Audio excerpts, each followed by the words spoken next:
Gunung Merapi, Sumatera Barat, Senin sore kembali erupsi. Gunung Merapi erupsi mengeluarkan abu vulkanik berwarna hitam pekat terlihat di sejumlah titik di wilayah Kabupaten Agam, Sumatera Barat.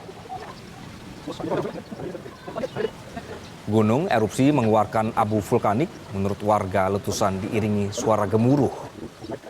Ketua Tim Tanggap Darurat Gunung Merapi, Ugan Boyson Saing, mengatakan letusan terjadi pada Senin sore dengan durasi 1 menit 29 detik.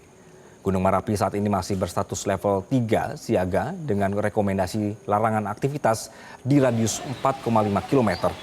Warga yang bermukim di sekitar lembah dan sungai yang berhulu dari Gunung Merapi agar mewaspadai terjadinya longsor dan juga lahar dingin.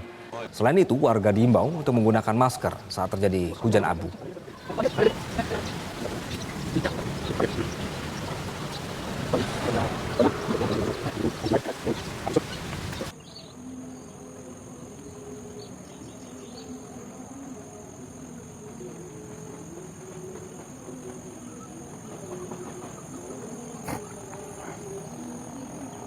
Jelajahi cara baru mendapatkan informasi. Download Metro TV Extend sekarang.